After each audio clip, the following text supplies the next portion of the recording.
안녕하세요. 세상에는 기이한 일도 많고 별별 일들이 많이 일어나는데요.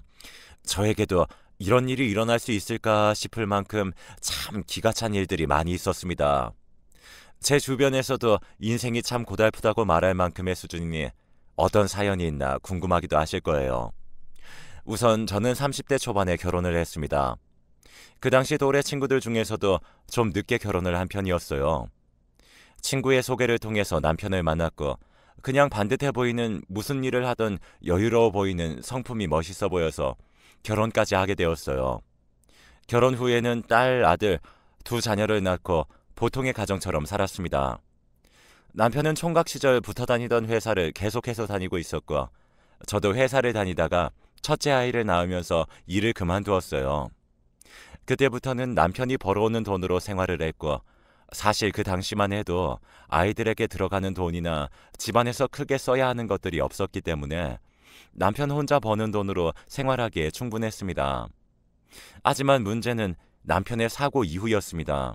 직장을 다니던 남편은 늘 차로 출퇴근을 했었는데 퇴근 후 회식을 하고 온다던 남편은 그날 집으로 오지 못하고 병원으로 퇴근을 하고 말았습니다.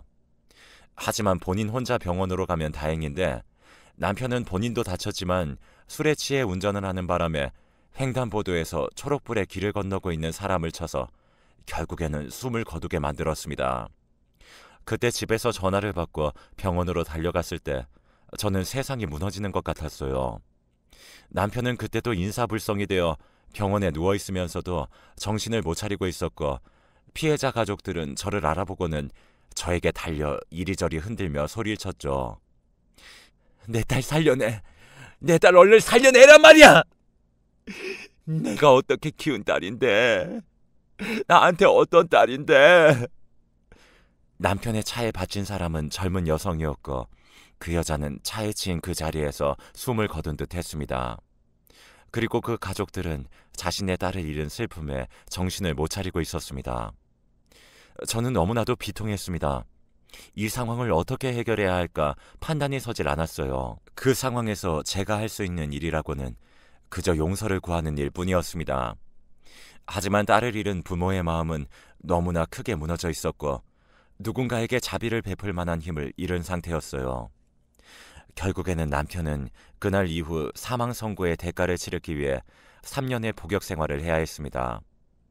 근데 그마저도 원래는 더 오래 있어야 하는 거였는데 제가 저희 집에 모아두었던 재산과 집까지 다 팔아서 모든 재산을 동원하여 피해자 가족에게 가져다 주면서 합의를 구했기 때문에 그만큼 줄어들 수 있었던 거였어요.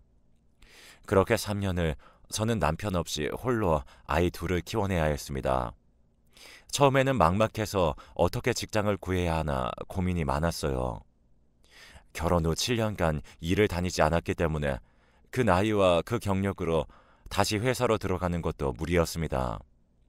하루하루 고민을 하며 어떻게 해야 할까 걱정을 하던 중에 모든 것을 다 알고 있는 친정엄마에게 연락이 왔어요. 현지야, 너 일은 구했니? 아니, 엄마, 어디 식당 일이라도 좀 구해보려고 하는데 쉽지가 않네. 어디서 피죽도 못 끓여 먹게 생겼어. 네, 맞습니다. 저는 애초부터 다른 회사로는 들어갈 수 있을 거란 기대감을 접고 일단 식당에서 일을 할 생각으로 여기저기 구하고 있었어요. 하지만 워낙 체구가 작고 말랐던 저를 써주는 곳은 없었죠. 정말 그때는 조금의 희망도 제 삶에서 보기가 힘들었어요. 집에서는 아이들이 배고프다고 울고 있고 저는 겨우겨우 남아있는 쌀로 하루를 버티면서 살았죠. 이렇게 힘들 수 있을까? 이렇게까지 가난할 수 있을까 싶은 생각에 정말 삶을 포기하고 싶은 생각도 몇 번이나 했습니다. 하지만 우리 아이들 때문이라도 그럴 수가 없었어요. 그래서 또 실패를 하더라도 계속해서 일자리를 알아보고 있었죠. 그때 마침 엄마에게 전화가 온 거였어요. 그러지 말고 내 식당으로 들어와. 우리 식당에서 일하는 이모가 이번 달까지만 일하고 나가겠대. 안 그래도 너 불러다 일 좀 시키려고 했었는데 마침 잘 됐지 뭐. 네가 그 자리 대신 들어와서 엄마 좀 도와. 저는 엄마의 결정에 눈물이 앞을 가렸습니다. 사실 저희 엄마는 제가 식당 일을 하는 게 끔찍하게 싫다며 늘 저에게는 식당에는 나오지도 말고 집에서 공부만 하라고 하셨던 분이셨어요. 엄마가 식당에서 일을 하면서 어떤 수모를 겪고 어떤 어려움을 겪었는지 알기 때문에 저도 엄마와 같은 인생을 살지 않으리라 다짐하면서 더 악착같이 공부를 했던 것도 있었어요. 하지만 자식은 부모 팔자 못 끊어내는 건지 저는 결국에는 엄마의 권유로 엄마 식당으로 들어가 일을 배우기 시작했습니다. 처음에는 식당들이 정말 너무너무 힘들었어요. 늘 공부만 하던 저였기 때문에 몸을 쓰며 하는 일이 쉽지 않았죠. 그래서 엄마한테 많이 혼나면서 일을 했었어요. 저는 우리 엄마가 이렇게 피도 눈물도 없는 사람이었나 싶을 만큼 식당 일을 하며 모질게 저에게 대하는 엄마에게 서운한 마음을 가지기도 했습니다. 근데 어느 날이었어요. 저는 식당 일을 마치고 아이들이 있는 집으로 퇴근했는데 마침 아이들 저녁거리로 주기 위해 그날 팔고 남은 뼈다귀국을 챙겨오지 않은 것을 알고는 다시 식당으로 갔었습니다. 근데 불이 꺼져 있는 식당에 주방에만 불이 켜진 채 누군가 우는 소리가 들려오는 거예요. 놀랍게도 그 우는 소리의 주인공은 엄마였어요. 무슨 일인지 몰라도 저희 친정엄마가 세상 안쓰럽게 눈물을 흘리고 있는 모습을 볼 수 있었어요. 엄마 왜 그래? 무슨 일이야? 왜 혼자서 울고 있어요? 현지야, 내가 미안하다. 내가 못나서 그래. 그러니까 너무 귀해서 내가 널 참 귀하게 키운다고 노력을 했는데 내가 너를 너무 귀하게만 키워서 나 때문에 늦게 고생을 시작하는 것 같다. 미안하다. 엄마는 너한테 너무 미안하다. 차라리 어렸을 때 내 울타리 안에 있을 때 고생 좀 시킬걸. 그럼 이런 일도 네가 안 겪었을 거 아니야. 그럼 좀 덜 힘들었을 거 아니야. 놀랍게도 엄마는 저 때문에 울고 계셨고 제가 어렸을 때 하지 않은 고생으로 인해 지금 이렇게 고난을 겪고 있는 거라고 생각하고는 큰 죄책감을 가지고 있었던 거였어요. 엄마, 왜 그렇게 생각해? 아니에요. 나 진짜 괜찮아. 내가 오히려 공부한다고 엄마 신경도 못 썼던 못난 딸이었지. 근데 이렇게 고생해보니까 엄마가 얼마나 어렵게 나 키웠는지 알겠어. 그러니 나는 자업자득인 거야. 엄마 탓이 아니에요. 절대로 그렇게 생각하지 마. 오늘 나 때문에 참 속상했지. 근데 힘든 일 안 해본 너를 빨리 적응시키고 강해지게 하려다 보니까 엄마가 좀 모질게 대했어. 미안하다 내 딸. 에이 아니에요. 엄마, 나 솔직히 서운은 했는데 그래도 엄마 마음 다 알지. 다 이해해요. 그러니까 걱정하지 말아요. 그래 내 딸 앞으로 더 잘 헤쳐나가 보자. 이 엄마가 많이 도와줄게. 한이 많이 맺혀있는 엄마의 눈물을 보는 순간 저도 눈물이 나려고 했지만 꾹 참았어요. 그리고 그때부터는 더 열심히 살려고 노력했어요. 엄마는 그날 이후로 식당에서 더 열심히 일하는 저의 모습을 보면서 해줄 수 있는 건 이것밖에 없다면서 월급을 올려주셨어요. 그리고 애들한테 부족하게 해주지 말라며 때때로 돈을 주시면서 저희의 생계를 남편 대신해서 잘 지켜주셨죠. 하지만 이 모든 상황을 똑같이 겪고 있고 알고 있는 시댁 쪽에서는 어떠한 도움도 받지 못했어요. 오히려 저는 그쪽에서 완전히 나쁜 년이었습니다. 그날 병원으로 제가 놀라 달려갔을 때 저는 어느 정도 진정을 한 이후에 일단 가족들에게 이 사실을 알려야겠다는 생각으로 시댁에 가장 먼저 전화를 했어요. 그때 한참을 병원에서 이것저것 처리하고 있던 중에 갑자기 저의 머리끄댕이를 잡는 2차 사건이 발생했어요. 아, 놔주세요. 저는 뒤에서 갑자기 저의 머리채를 확 잡는 존재로 인해 놀라 소리쳤고 그 존재는 놀랍게도 저희 시어머니였습니다. 이 오만한 것이 쓸데없는 년. 너 때문에 우리 아들이 저렇게 됐지? 네가 얼마나 집에서 아내 구실을 못하면 남자가 밖에 나가 술 처마시고 저런 사고를 치냐고. 이게 다 너 때문이야. 다 너 때문이라고. 시어머니는 완전히 이성을 잃고는 저 때문에 본인 아들이 사고를 친 거라고 하면서 저를 붙들고 늘어졌습니다. 그때 병원 관계자들이 시어머니를 말려서 겨우 떼어냈어요. 저는 너무나도 억울하고 어이가 없었지만 그때 거기에 반박할 힘을 다 잃고 있던 저는 그냥 죄송하다며 상황만 마무리하고는 시어머니를 진정시켜 돌려보냈습니다. 그 뒤로도 온갖 갖은 핍박이 다 있었습니다. 다짜고짜 저에게 전화해서 뭐라고 한 소리를 늘어놓는 게 한두 번이 아니었어요. 남편이 선고를 기다리는 동안 합의가 안 됐을 시기에는 이런 전화도 했었어요. 야, 이 망할 년아. 내 아들 당장 합의 안 시켜? 너 때문에 저렇게 됐으면 깜빡 못 가게 절이라도 해야 할 거 아니야. 우리 아들을 내가 얼마나 곱게 키워왔는데. 기다려보세요, 어머님. 저도 할 만큼 다 하고 있으니까 제발 그만 좀 전화하시라고요. 하도 전화를 해서 저한테 폭언을 하는 시어머니를 참다 못 참고 저는 나중에는 아예 전화기를 끊어버렸습니다. 제가 집까지 팔아넘긴 뒤에 남편이 3년간의 복역 생활에 들어가고 저희 집은 작은 단칸방으로 이사를 갔을 때는 시어머니가 갑자기 들이닥치기도 했었습니다. 아니, 얘 우리 아들 출소하면 이런 데서 어떻게 살라고 이따위 집을 구해? 이게 사람 사는 집이니? 귀신 안 나오면 다행이겠다. 어머니, 걱정하지 마세요. 그래도 그 정도 돈 끌어모아 합의해서 그 사람 3년 선고 받은 거예요. 앞으로 돈 벌어서 더 좋은 집으로 이사하면 되니까 걱정하지 마시고 집으로 돌아가세요. 어머, 너 지금 말 대꾸 한 거니? 우리 아들 나오기 전까지는 무조건 집 이사가.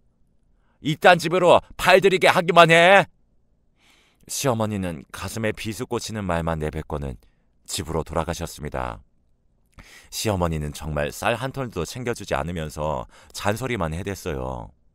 결국에는 남편이 출소하는 날까지 비난만 받았지 어떠한 도움도 받지 못했습니다. 저는 그래도 친정이 있었기 때문에 그나마 버틸 수 있었어요. 그리고 3년 뒤만 바라보며 남편이 나오면 그나마 이 삶이 좀 나아지겠지라고 생각하며 악착같이 버텼어요. 하지만 그건 저의 너무나도 큰 기대이자 이상이었습니다. 남편은 출소를 했지만 1년간을 직장도 구하지 않았어요. 오히려 제가 친정에서 벌어오는 돈으로만 계속해서 네 식구가 먹으면서 지냈죠.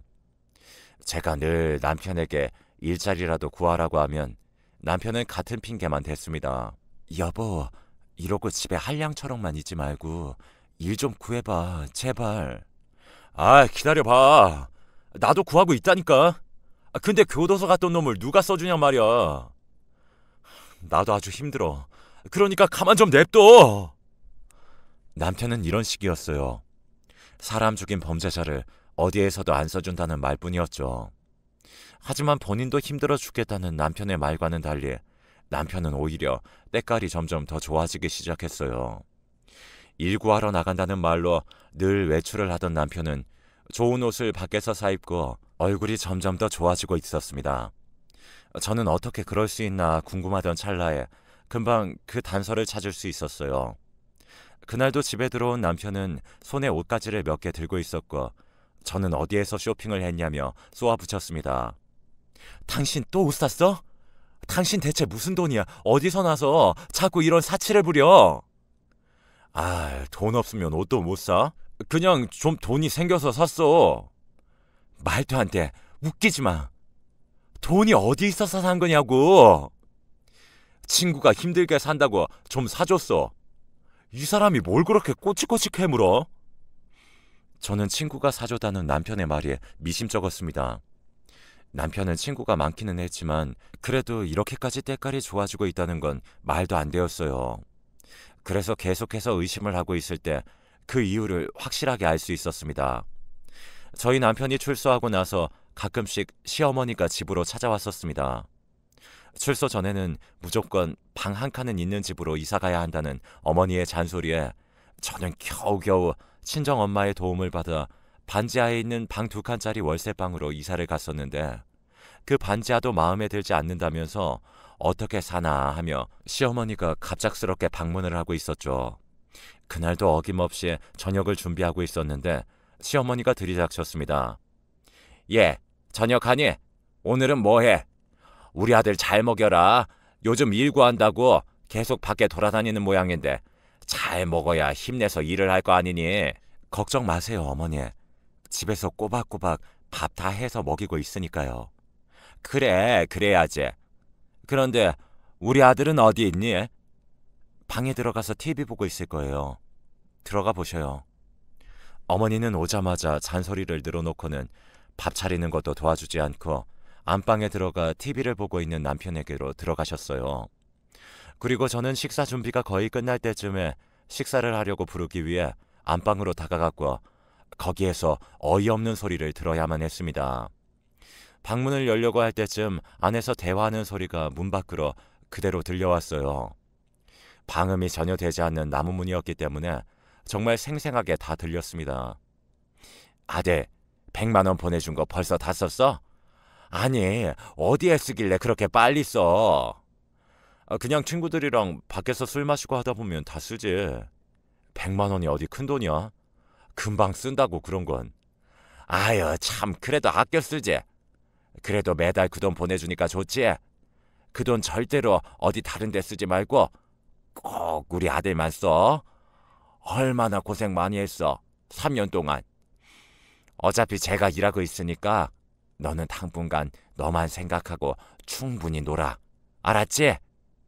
걱정하지 마. 그러고 있으니까. 안 그래도 옷 하나 살 때마다 어디서 옷을 산 거냐고 어찌나 쏘아붙이는지 스트레스 받아 죽겠어 아주. 놀랍게도 시어머니는 오로지 본인 아들만을 위해서 100만 원씩을 남편에게 보내고 있었고 남편은 그 받은 돈으로 제 자식들에게 한 푼도 쓰지 않고 오로지 자신만을 위해서 탕진하고 있었어요. 저는 그 사실을 알고는 기가 차기도 하고 너무나도 분하고 억울해 방으로 들어가서 바로 따졌습니다. 어머니, 어떻게 그러실 수가 있어요? 어머니 손자들은 안 보이세요? 쟤들 어릴 때 지 아빠 깜빵 들어가고 주변에서 얼마나 모진 소리를 많이 들었는데요.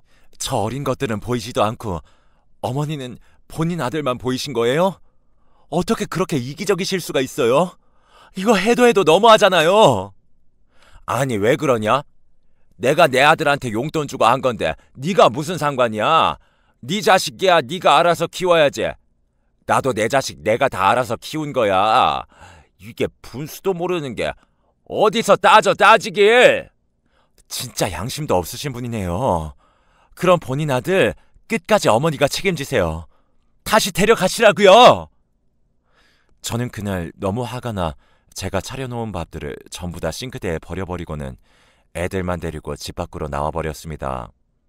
그날 정말 비상금으로 모아뒀던 돈으로 눈물을 흘리며 그동안 돈 아낀다며 맛있는 것도 못 사 먹인 우리 애들 외식시켜 주었어요. 우리 아이들은 그때 아주 많이 어렸기 때문에 영문도 모르고 좋다며 밥을 먹었고 저는 속으로 눈물을 흘리며 아이들과의 외식을 마쳤습니다. 그리고는 친정으로 들어가자고 왔었어요. 그 뒤로 남편은 조금은 양심이 찔렸는지 밖에서 노가다를 하기 시작했습니다. 어느 정도 정신을 차린 건가 싶었지만 그 노가다도 성실하게 나가는 게 아니라 그냥 본인이 하고 싶을 때 내킬 때만 나가서 일하는 수준이었어요. 집에는 하등 도움이 되질 않았습니다. 게다가 시댁에서도 여전히 그 돈을 받고 있는 듯 했죠. 저는 그날 이후로 상종도 하고 싶지 않아서 그 문제에 대해서는 터치를 하지 않았어요. 그냥 한량 같은 인간이라도 우리 애들한테 아빠라는 울타리가 있어야 한다고 생각을 했기 때문에 꾸역꾸역 붙어 살았습니다. 그 세월이 참 길었네요. 그러다가 저에게 또 하나의 큰 사건이 일어났어요. 추운 겨울에 친정엄마가 뇌출혈로 쓰러지신 거예요. 병원에서 연락을 받고 저는 남편이 병원에 갔다고 한 날보다도 더 눈이 캄캄해진 채로 달려갔습니다. 병원에서도 경과를 지켜봐야겠다고 이야기를 했지만 결국에는 엄마는 뇌병 변장에 2급을 판정받아서 그 뒤로 장애인 생활을 해야 했습니다. 저는 이걸 남편과 시어머니에게도 말했는데 들려오는 소리는 참 가관도 아니었어요. 저희 엄마 장애 2급 판정받았어요. 앞으로는 제가 엄마를 좀 모셔야 할 것 같아요. 그래? 어쩐다니. 고생 많이 하겠는데. 근데 그건 그렇고 여보, 보험금 좀 나오겠는데? 여보, 그걸로 우리 집 이사 좀 가자. 아주 방이 좁고 껴서 못 살겠다니까. 어머, 그러면 되겠다. 요즘은 보험금도 잘 나오던데. 이 둘은 놀랍게도 보험금부터 찾기 시작했어요. 저는 사람 이기적인 거 어디 안 간다는 생각을 하며 큰 소리를 쳤습니다. 진짜 끝까지 이기적인 사람들이네요. 우리 엄마 보험금은 꿈도 꾸지 마세요. 절대로 두 사람한테 안 쓸 거니까. 그리고 저는 애들 데리고 엄마 집에서 들어가서 살 테니까 어머니 아들은 어머니가 챙기세요. 저는 이렇게만 해버리고는 곧장 아이들을 데리고 친정엄마 집으로 들어갔습니다. 아버지가 처녀 때 돌아가시고 엄마 혼자 살던 집이라 좀 비좁긴 했지만 그래도 남편과 시모 없는 곳에서 지내는 게 참 평화로웠습니다. 때때로 친정집으로 찾아와서 또 행패를 부리긴 했지만 그래도 저는 저희 엄마한테만 집중하면서 간호를 했어요. 근데 그러다 간병인이라는 직업을 동사무소에서 알려주면서 저 역시도 엄마도 케어하면서 돈도 벌 수 있다고 하기에 직업을 전향하게 되었습니다. 이게 저의 성향에도 잘 맞아서 저는 저희 엄마도 간병을 하고 아이들이 집에 있을 때는 밖으로 나가 다른 사람들의 간병을 도우며 일을 했습니다. 그러면서 생계를 또 이어갈 수 있었어요. 그렇게 열심히 가정도 돌보며 간병인 생활을 해왔는데 어느 날 시댁에 큰일이 벌어지고 말았습니다. 바로 시모가 빗길에 운전을 하다가 미끄러지면서 정차해 있던 트럭을 들이받아 사고를 당하고 마셨어요. 다행히 생명에는 지장은 없었지만 하반신이 마비되어 당분간 재활치료를 해야 되는 상황이 오고 말았어요. 이번에도 남편이 전화를 받지 않아 남편의 동생인 도련님에게 연락이 갔고 그 도련님은 가까이 사는 저에게 연락을 한 거였죠. 하지만 아들만 둘인 집안의 도련님은 나이가 들었는데도 장가를 가지 않고 혼자 살고 있었기 때문에 시어머니를 간병할 만한 사람이 없었습니다.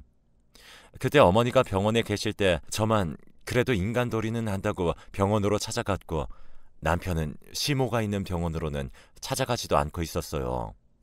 결국에는 가족들의 병문안을 거의 받지 못하고 퇴원을 해서 집으로 돌아간 시모를 그날도 제가 모셨습니다. 하지만 저는 딱 거기까지만 할 생각이었어요. 남편에게 다 시킬 생각이었죠. 어차피 하는 일도 없었으니까요. 퇴근을 하고 집으로 돌아온 날 남편은 저에게 진짜 말도 안 되는 말을 했습니다. 당신 간병인 자격이 있으니까 당신이 우리 어머님 모셔. 그래도 당신 시어머니인데 사람 도리는 해야지. 뭐라고? 이 망할 인간이 지금 뭐라고 하는 거야? 당신 우리 엄마 쓰러졌을 때 당신은 어떻게 행동했어? 나 몰라라 했잖아. 근데 나보고 당신 어머니 간병을 하라고? 야, 너 지금 내가 이렇게 됐다고 무시하는 거니? 당분간 재활치료 받으려면 병원도 다녀야 하고 이것저것 생활하다 보면 힘드니까 네가 좀 이제부터 있어줘야겠다. 며느리 좋다는 게 뭐니? 네? 도대체 제가 왜요? 어쩜 사람들이 이렇게 야비하고 양심이 없는 건 모두 다 똑같으세요? 저는 못하니까 돈 주고 간병인을 구하든 뭘 하든 알아서 하세요. 나는 당신 엄마 간병인 못하니까 당신이 당신 엄마 보호자니까 당신이 해. 나는 장애인 간병 못해. 당신 장모님한테 할 만큼 다 했으니까 이제 우리 엄마 좀 간병해. 난 못해. 남편은 거침없이 말을 내뱉었고 이 말에 충격을 받은 시어머니는 그 자리에서 남편에게 화살을 돌렸습니다. 야, 이 나쁜 놈아. 엄마 보고 장애 있는 사람 간병 못한다고? 그게 지금 말이라고 하는 거야? 내가 자식을 잘못 키워도 한참을 잘못 키웠어. 당장 때려쳐. 그만두라고. 나도 너 같은 새끼에 더 키울 생각 없으니까 당장 짐 싸서 나가. 그날은 결국 가족 간의 싸움으로 번졌고 저는 이 둘과는 상종도 하고 싶지 않아 집 밖으로 나와버렸습니다. 남편은 어머니와 싸우다 말고 집 밖으로 나오는 저에게 잔뜩 흥분을 하며 따라 나왔어요. 어디가? 우리 엄마 간병하고 가라고. 어? 내가 왜? 절대 안 해. 네가 해, 이 나쁜 새끼야. 저는 끝까지 저를 물고 늘어지는 남편에게 완전히 질려버렸습니다. 이렇게까지 사람이 양심이 없을 수가 있을까 싶었어요. 우리 엄마 뇌출혈로 쓰러졌을 때는 눈 하나 깜빡 안 하고 보험금부터 찾는 놈이 자기 엄마 다리 못 쓰게 됐다고 저보고 간병하라는 게 말이 될 소린가요? 생각할수록 열이 받았습니다. 우리 엄마 저렇게 누워있어도 한 번이라도 어머니 괜찮으세요? 어머님 뭐 드시고 싶은 거 없으세요? 어머님 안부 전화 드렸습니다. 이런 식으로 연락 한 번 없던 사람이 내게 모든 걸 맡기려고 하니 그 순간부터는 도저히 이 사람이랑은 같이 못 살겠다. 이제는 갈라서야겠다는 생각이 들었어요.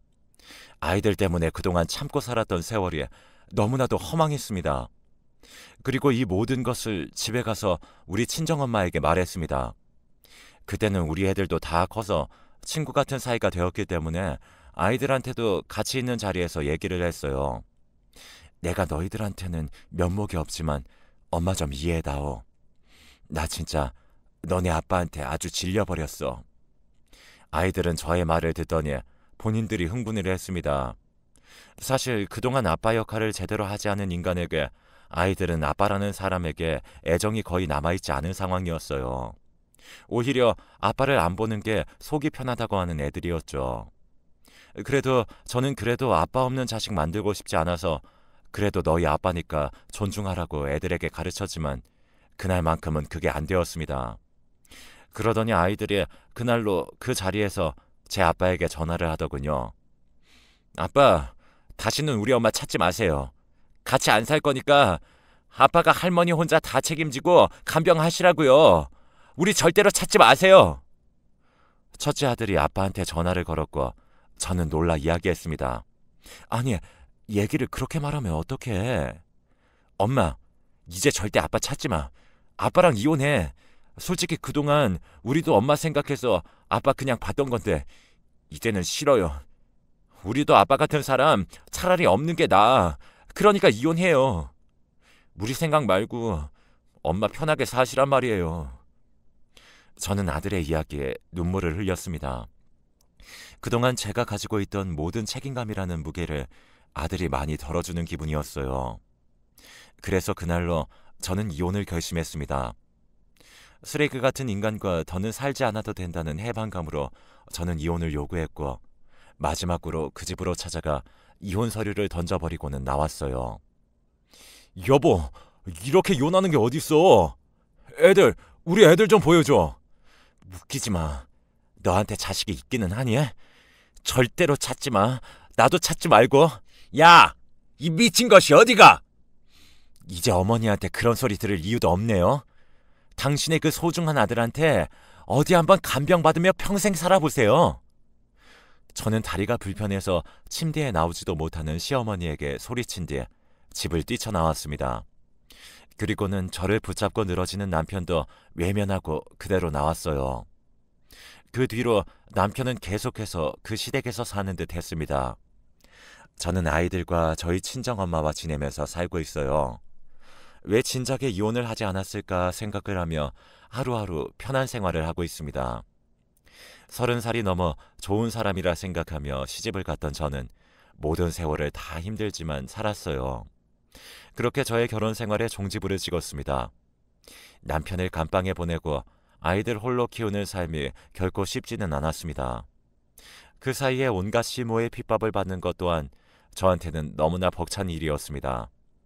하지만 지금은 이 끔찍했던 지옥 같은 생활에서 벗어난 것 같아 만족하고 있습니다. 엄마는 제가 잘 모시고 있고요. 지금은 저의 이 삶에 집중하며 아이들과 잘 살아보려고 합니다. 저도 지금 하는 간병 일을 하며 간병인이 필요하신 분들에게 말벗이 되어주고 친구가 되어주며 외롭지 않게 해드리려고 노력하고 있어요. 이렇게 남은 인생은 돈보다는 다른 사람을 위해 봉사하며 살아가려고 합니다. 누군가는 제 손길이 필요한 분이 있을 테니까요. 여러분도 인생에서 크고 작은 힘든 일이 있을 거예요. 근데 제가 살아보니 힘들기만 하진 않더라고요. 그 사이에서 아이들이 저를 향해 웃어주고 어깨를 주물러줄 때 행복은 그 힘든 고통 속에서도 있었거든요. 그러니 여러분들도 지금 힘들더라도 그 안에서 행복을 찾으며 또 하루하루 좋은 삶을 사시길 바라겠습니다. 제 사연 들어주셔서 감사드리며 가족분들과 따뜻하고 즐거운 연말 보내시길 바랍니다. 그리고 건강이 제일인 거 아시죠? 감사합니다.